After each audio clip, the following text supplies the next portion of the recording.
Hello and welcome back to This or That with Kobe and Dash, presented by Verizon now. Thank you very much. That's right. We got a sponsor, baby. Thank you, Verizon. We made it. We made it. All these years. All right, let's get into the slides then, because we are already deep into playoffs. We are. All right, more likely to 3-0 Cloud9 or Team Liquid. Honestly, I've had my fill of 3-0s. I am done with 3-0s, so I'm hoping that we're moving beyond these. Yeah. But who do you think is more likely to do it?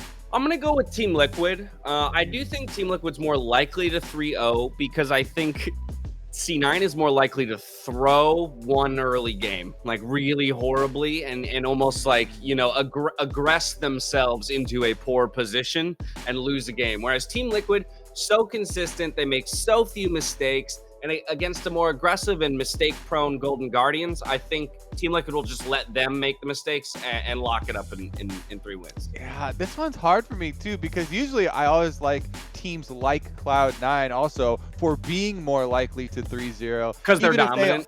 Yeah, even if they are also likely to, throw games, they're also, like, they're the ones that would go 3-0 or 0-3, right? Yeah. Okay, I get that. I see both of them winning. Honestly, between Golden Guardians and FlyQuest, which opponent is going to take a game? I think it's also pretty close. So I guess I would give a soft. I'm going to go with Cloud9 because you went with Team Liquid. Honestly, I think Cloud9 is pretty pissed about losing games in the regular I think they're gonna season. smash. So yeah, and they've had a lot of time to go over their errors. So I think that Cloud9, maybe the anger will give them the edge. Okay. Channel your rage. Next slide. Let's see what we got. Bigger all-pro SNUB. Is it who he support or solo top lane? Right off the bat, I would say solo top lane. When we were discussing them on the dive, we had the 3 different nominations, and we were all like, oh, I feel bad choosing Impact because then Solo is going to get subbed and Haunter's going to get snubbed. And then Azale was like, oh, yeah, well, that's why I'm choosing Solo. I feel bad that Impact's going to get subbed and Haunter's going to get subbed. And we chose all 3 of them. So in choosing, we knew that we were snubbing someone.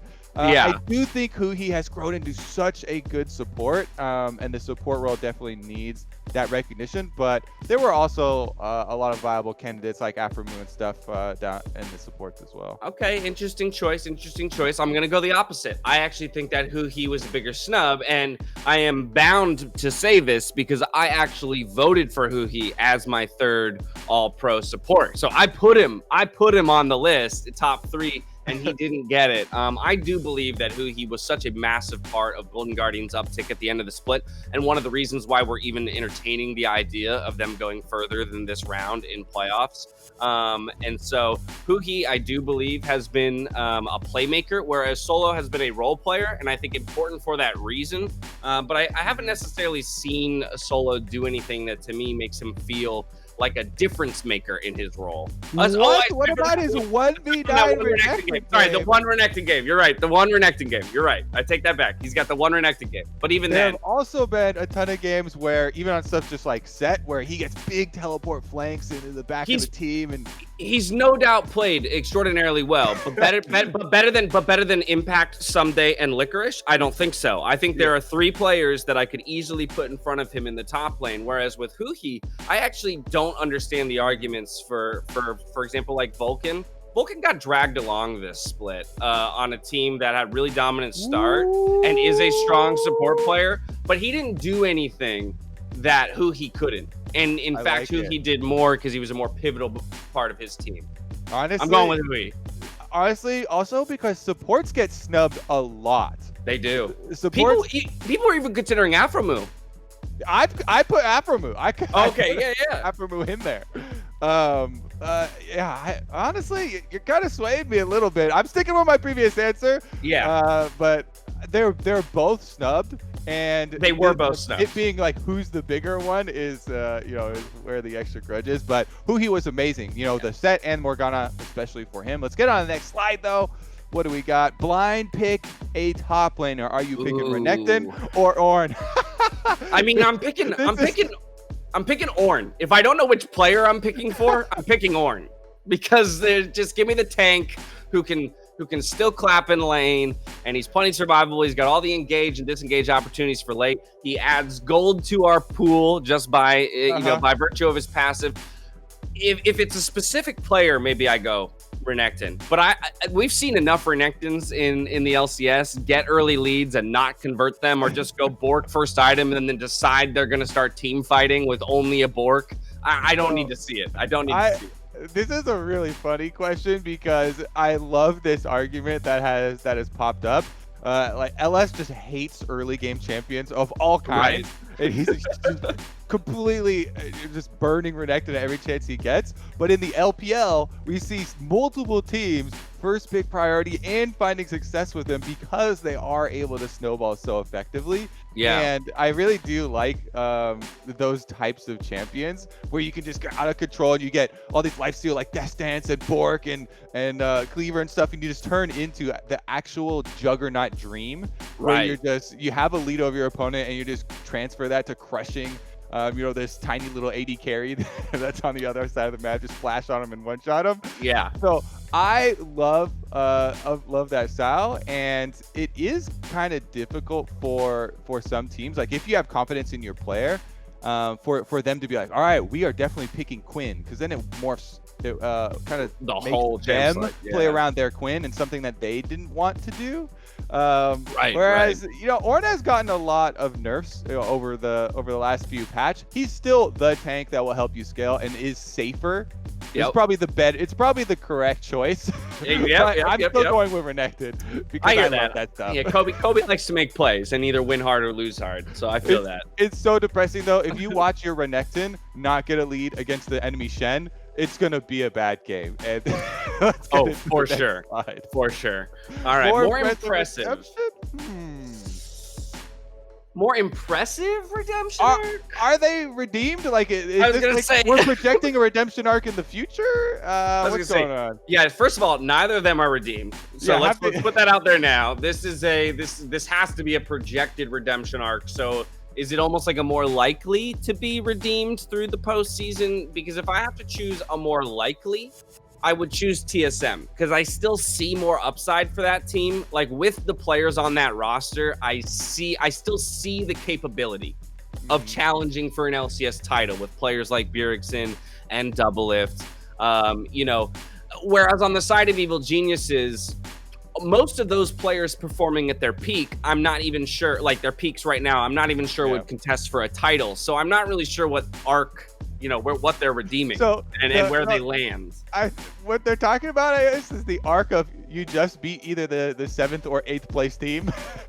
Like, you're still in playoffs and you're beginning the arc. So now we're kind of projecting like which one is actually going to find success. I would say maybe the more likely, I'll go with you, and I'm like, okay, TSM. But I think it would be really cool if I can create a redemption arc, e.g. they end up like changing their subs and Jizuke gets another chance, he goes back in, and you get actual individual players getting another shot. Like those can be more impressive, especially since Kumo is an anime watcher and accustomed to redemption arcs.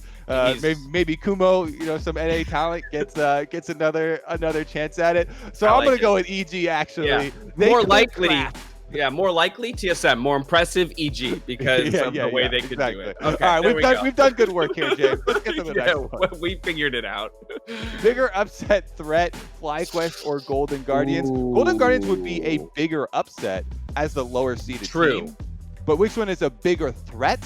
I gotta go with FlyQuest because there is a reason they're the higher seeded team, and I do think they are overall more well-rounded. That being said, Golden Guardians, a lot of their power has been late in the split, so they're peaking at the right time and they're gaining a lot of momentum. Yeah, I would generally agree with you that FlyQuest is a bigger upset threat if we take everyone at their baseline, if that makes sense, right? You just assume average play out of all teams. FlyQuest has a better shot against Cloud9. There's a reason Team Liquid chose Golden Guardians. Exactly. Now, I will say this. In similar to a conversation we were having before, Golden Guardians, I think, has more playmakers. So Huhi, Closer, even Demonte, to a degree, more of a playmaker than some of the players on FlyQuest. So if if Golden Guardians is absolutely having their day, right? And so we're assuming now above average performance, then I could see Golden Guardians actually being a sincere threat, because I do see more upside to that team, again, in some of their players, but that upside hasn't been realized. So until it's realized, I'm with you. There's a reason why FlyQuest is the better and higher seeded team. All right, next slide. What do we got? Yeah, I love the 80 carry lock it in. Caitlyn or Ashe? Give me Ashe. It's Caitlyn for sure for me. As a jungler, I'm like, ooh, we have Caitlyn. Guess I'm pathing bottom side because they're going to be pushing, and I'm invading the enemy jungler and calling my support with me. For me, it's just such a guarantee for solo queue. Whereas the Ashe, I'm like, okay, is he going to hit these Ashe arrows? Or but so that's wide? Funny. Kobe assumes going to hit even. Does he even level Hawkshot? Sometimes my Ashes don't even level Hawkshot. That's true. I'm going, where's my info? But see, what's funny, Kobe, is you're assuming that the Caitlyn and whatever support she has is actually going to control the lane properly and maybe even support you when you invade. I don't rely on my team for anything. So I'll take the Ashe who just throws out arrows on cooldown. Some hit, some don't. And maybe there's some reliance on her in the late game to have the engage and the rest of us follow through. Ashe will always be useful, even when she's getting dove constantly, as long as she hits the R button first. So give me the Ashe. Give me that R bot. I don't care if you die afterwards. Just give me my Vi target to ult on. I will say that the pro players are on my side, as Caitlyn is the first big champion. Kobe, I'm not playing in the pro elo. Next slide. My Caitlyn's aren't winning lane. More devastating, getting clobbered in a 3-0 sweep, or miss the reverse sweep by losing game 5. Honestly, you get flamed way harder for getting 3-0 swept, excuse me. Even though it's over quicker, and you could be like, oh, well, we were just definitely the worst team. I feel like the added thing of just everybody just dumping on you so hard and just flaming the heck out of you, and you just, I feel like that's more devastating. 100%. Even though you missed out on the we never had a chance of a reverse sweep thing. There's nothing redeeming about losing 0-3, right? Like there's just you can't lean back on anything. Does that make you more devastated though if you had a taste? Oh man, if we just hadn't messed up. Because honestly, so I'm trying to think, like, if I'm running a race, right? And actually, here's a great example. When I was in high school, I finished 4th in the county championships, and top 3 go to state.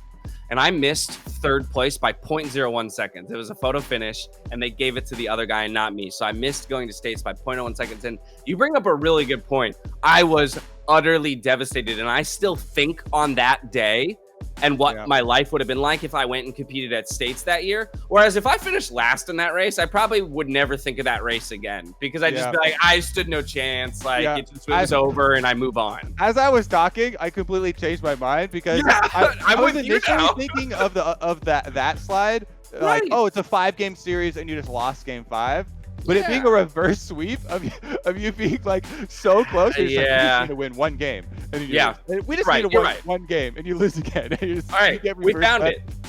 Yeah, it for sure has to be the reverse. It's the reverse sweep. It's a reverse sweep. Being so close and yet so far, it is more devastating. I think you could find excuses for why you were close, but yeah. All right.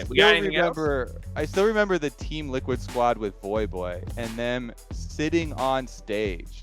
All them just crying afterwards, because it has to. You're talking the year they were in the 3-4 match and to go to Worlds, and they reverse sweep. Yeah, exactly. That was so brutal. I feel that on a very real level. All right, well, thanks for bringing up those bad memories to that team. Well, I'm just like, I was just looking at the 3-0 and I was like, oh yeah, you get flamed so hard, but man, that's true. That's ridiculous. All right, here's hoping for no more 3-0s this weekend. Tune in as we continue playoffs, and we got the top teams coming to town. Do it for Verizon.